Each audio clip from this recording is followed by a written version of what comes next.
Australia's most famous feminist, Germaine Greer, has ruffled a few feathers in her time, most recently with her opposition to the MeToo campaign and her views on transgender rights. But she's also spearheaded a catalogue of modern feminist thought, and her book Change, here we go, The Change, set out a common-sense guide to life beyond the menopause. Delighted that she is with us now. Life beyond the menopause, what does it look like? Well, it depends where you are, on the cusp or beyond or before. It can look profoundly dreary, and you can think that everything's over. You know, my children are grown and gone, and I can't get a job because I'm 45 or 50, and I don't have any ambition, I don't have any energy, and besides which I can't sleep, and I keep bursting into a sweat and hot and flustered. There's very good news about that, by the way, which is that we found out what causes hot flushes. What?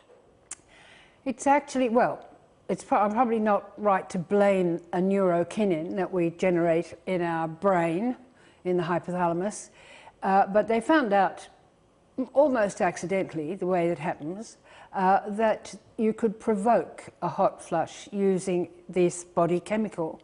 And that suggested a way to control them. Once you know what starts them, you can work out how to stop them. And that work was being done by Julia Sprague 2015. Now they're in the middle of developing it for use by the public, and Julia's name's kind of got submerged in heavier names that belong to her university, UCL, and also probably, I suspect, to the industry, because there'll be money involved now, and the university, in the way of things, has to maximise that. But it's there and it's coming. And for women whose lives are still a misery from hot flushes, because for some women they will go on for the rest of their lives. They never stop. And that must be really wearing, and it undermines people's confidence. You know, they start... Yeah, I mean, it's a bit of a challenge, let me tell you, when you're on the telly and you look like you've had a bucket of cold water thrown over you. But so I'm particularly interested in this. How would you describe yourself? I always describe myself as a feminine feminist. How would you describe yourself? I do my best to avoid describing myself. There are so many other people describing me. I can't read what they say because I might react to it. I might think, oh yes, that's how I want to be, or oh no, I'll have to think of doing something else, so they won't call me that. I mean, I've been called everything, just about. There are people who think I'm masculine, there are people who think I'm hysterical, there are people who think I'm unbearable. I try not to think about it. Which of those sting? I don't want to be self-conscious. Do any of them sting?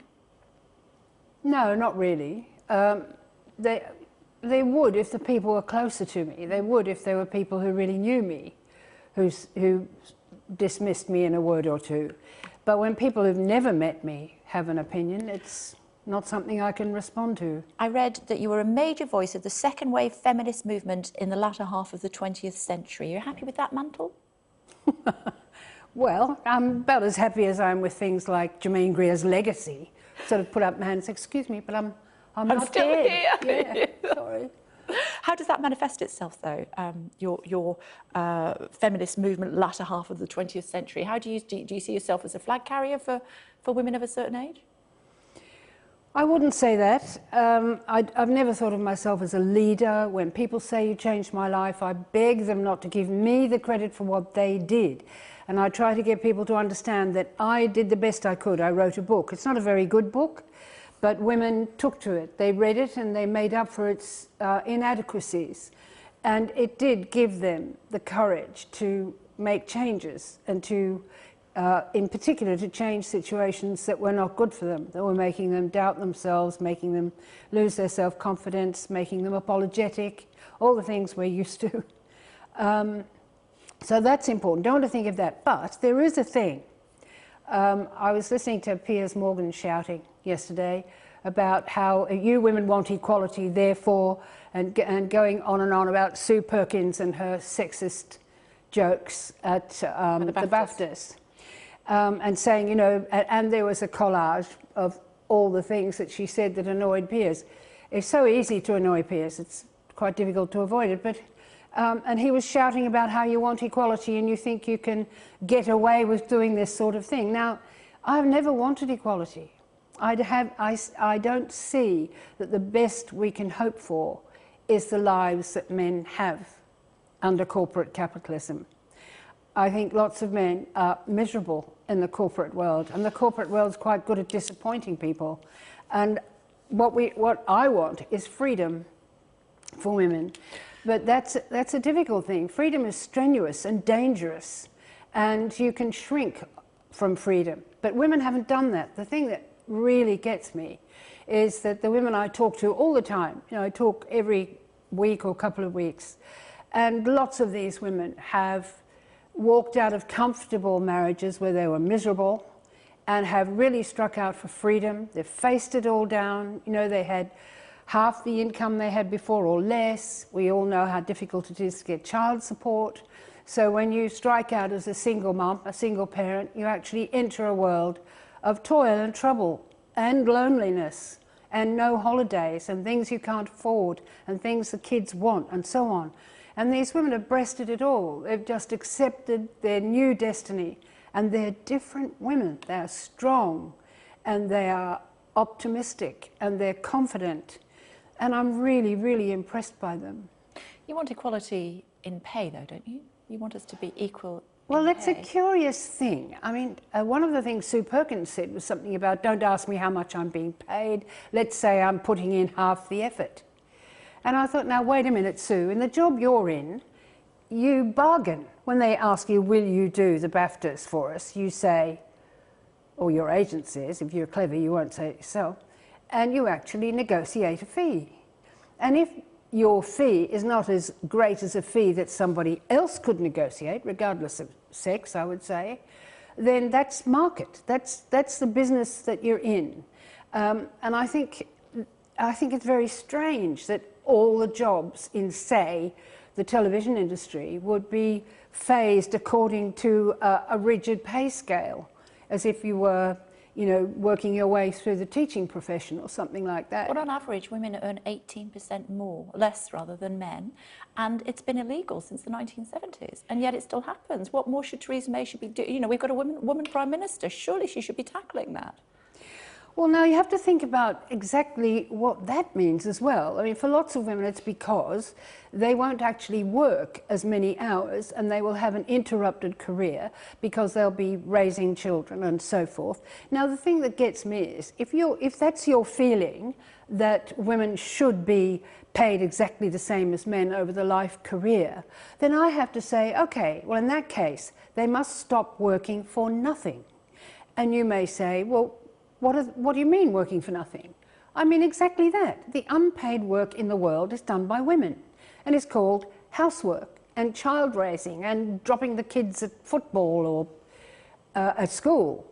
It's all the unpaid work, the many, many hours you put in for your family. And we've got to do something more hard-headed about that. If you really want to make that argument, you have to say to the person you're sharing a house with, this has got to be even Stevens. Because I'm already tired before I go to work in the morning. What about women in the workplace? They should, whether they've taken a break of 3 months or 3 years or whatever, if they are doing a job that is comparable to a man, legally, they should be paid the same, and they're not, it would appear. Well, now, if we actually think back to the Equal Pay Act at the 70s, time, Barbara Castle. One of the worst things that happened was that the elite trades unions arrived at a formulation that they should have known better than to adopt, which was that women would be paid equal pay for work of equal value. Mm-hmm. Now, every single trade unionist knows that work has no value. Work is worth what you can force the employer to pay for it. You have to use collective bargaining, you have to use strategies and so on. And then you just negotiate till you've reached the top of what is possible given the economic realities of that trade that you're in. They were perfectly happy for women in the trades union movement to work for a fraction of what the top earners in their trade union were earning. They built inequality into the system, which doesn't explain why, if you go and look at hairdressing, for example, Are the girls who are training as hairdressers being paid the same as the boys? Have they the same career expectations? And I think you'll find that they don't. You find that it's a job they like, it's a job they want to do, but they're not particularly ambitious. So it's women's fault that they're not paid the same as men? Or I wouldn't say it's a fault. They actually live outside the workplace as well as in it. And I know lots of men who don't really work outside the workplace. They come home and fall in front of the television and lie there comatose until it's time to go to bed. They're not really putting the full complement of energy into the house. I think we always say this, that women are multitaskers. They are, and men are one-track minders. It means they're better at the things they do really well, but there are a great many things they don't do at all. I would rather see us thinking in terms of giving workers more opportunity for creativity. When you think of it, it always strikes me as dreadful that the employer gets the best hours of the day. He gets 9 to 5, you get the sleepy bits at the top and the exhausted bits at the bottom. And your family life and your love life, your sex life with your partner, have all got to happen in between these things. To people who are tired. You know, most men shave in the morning before they go to work, when they should be shaving at night before they go to bed. Okay. MeToo campaign, where are we with that? It's an interesting question. I don't really know where we are with that. Where are you with it? There are things about it I really don't like. You know, I don't like the idea that you, 20 years ago, let's say, you knew that your employer had taken an unpardonable liberty with a member of the staff. And I don't like the idea that you go and say, I know what you did, and I'm going to tell the newspapers, unless you pay me to keep my mouth shut. Where I come from, that's called blackmail. And I don't get non-disclosure agreements. I think they're dishonourable. And too many of the women entered into them, and now the statute of limitations means you can't bring a prosecution. If you wanted a criminal prosecution, it's too late. In some cases, way too late.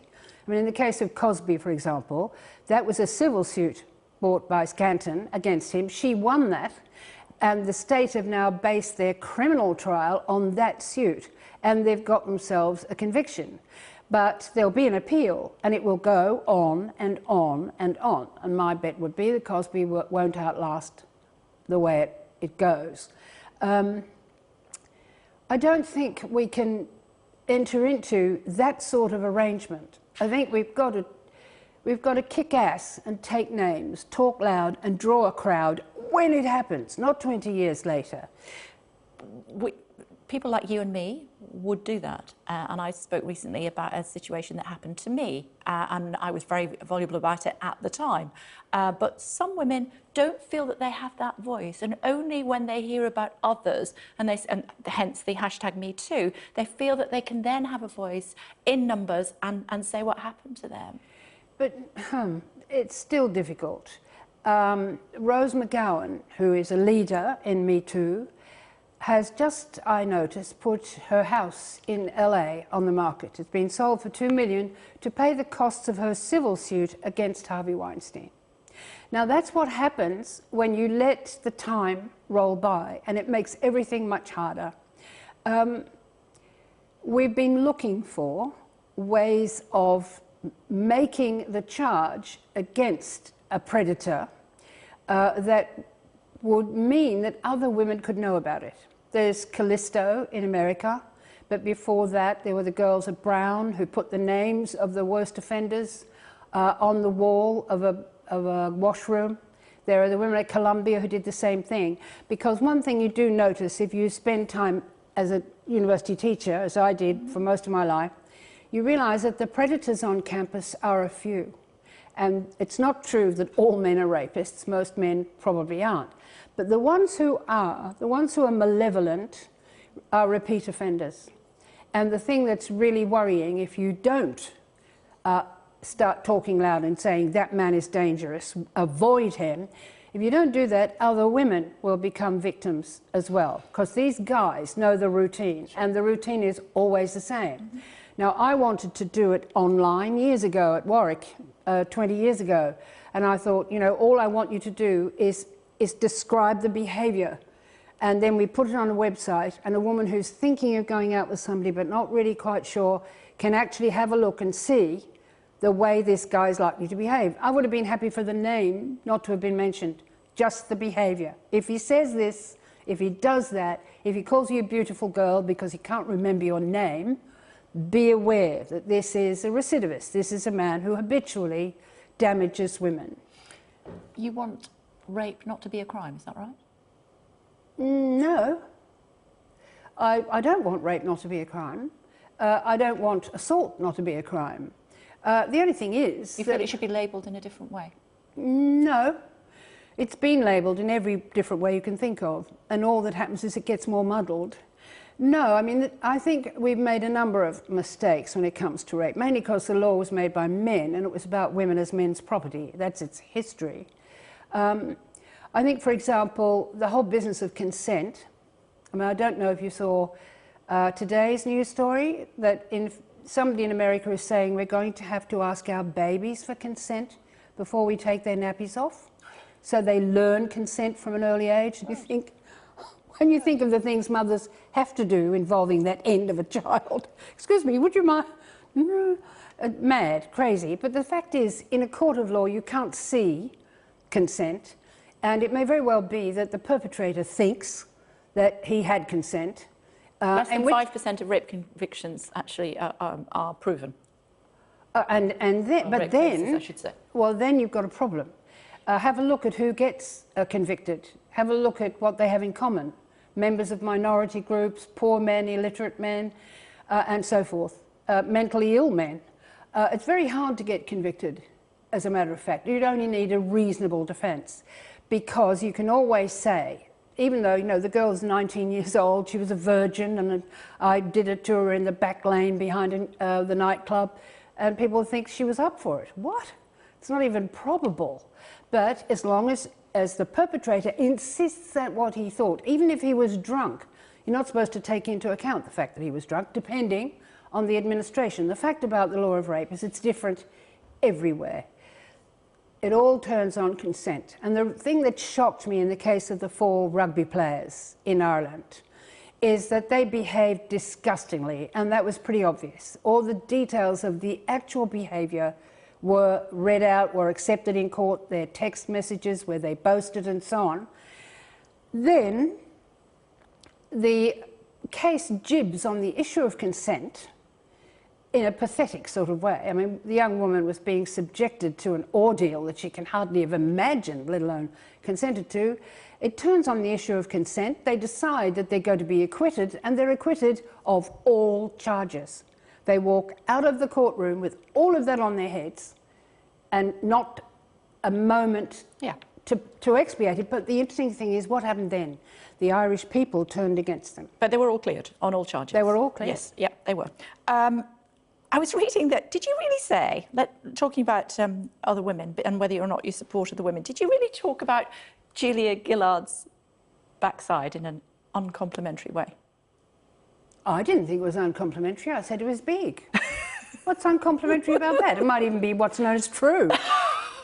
No, the thing had all began with her bloody jackets. I couldn't bear the jackets. It's a bit like about Theresa May's golf ball necklaces and stuff.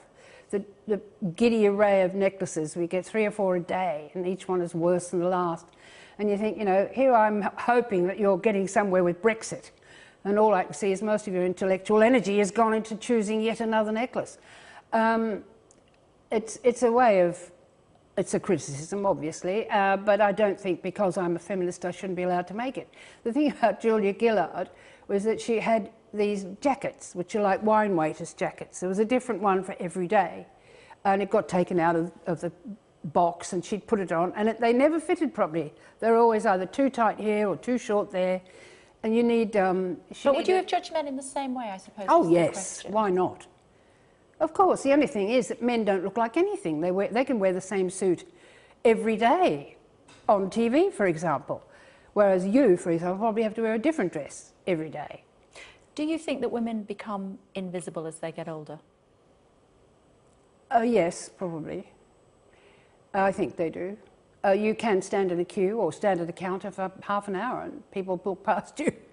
And in the end, you have to raise your voice, which is the one thing you're hoping no one will force you to do. So what would your advice be to women who feel that they are becoming invisible as they get older? Because I think that is surmountable. I think, like you say, you have to raise your voice.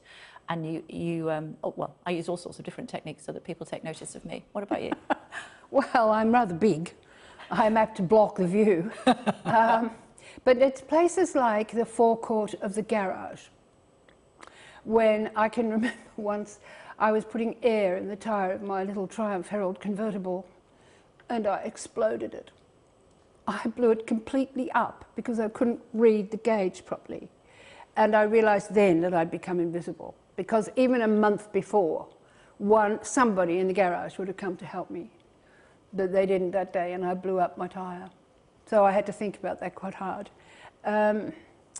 You don't attract attention the way you used to, except my life is a bit odd because people are, these days, more than ever before, something's happening out there. People come up and talk to me and say, you're my hero and all this sort of thing, and I have to say, please, don't make me your hero, please. I can't handle responsibility and all that sort of thing. So I have a sort of charmed life moving through the public. Either people have no idea who I am, or they do know who I am, and they want to press my hand, or have a selfie, or something. And I don't like it much. I'd rather not be noticed, actually. Really? Oh, yeah. I love being in a country where no one knows who I am. Love it. Vanuatu, for example. Not a soul knew who I was. Ulaanbaatar. Final thought before we let you go. My favourite quote is Madeleine Albright. I use it often, saying there's a special place in hell for women who don't support other women. Do you agree? Do I agree? Do I think that Madeleine Albright's got the ticket to hell? I think I probably don't agree. I don't agree that there is a hell, and I don't believe that the devil is in charge of apportioning praise or blame here.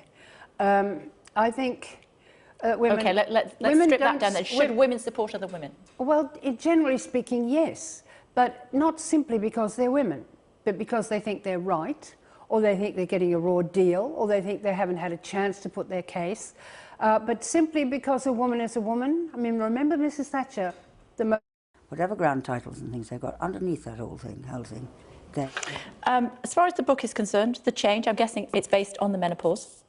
Well, it's all about the menopause. And it's about it being a change, in fact. But it's a change that brings you back to yourself in many ways. You spent your life working for other people, you know, looking after a partner, looking after children, carrying out your job, which is quite likely to be a caring job. And then you get to menopause, and in fact nowadays women of course are getting to menopause and they've got children approaching adolescence because they've given birth so late and they're thinking, oh my God, and then at the other end the parents are dropping off the twig and it's all on them, and it's hard and it is a rocky trip for many people, but you will get through it. You do crash a pain barrier and you emerge stronger, and you emerge much more like the girl you were before you became the tool of your reproductive destiny. You are that person, that inquisitive, daring dreamer. I agree. Germaine Greer, it's been an absolute pleasure. Thank you so much for joining us on Sky News this afternoon. Thank you.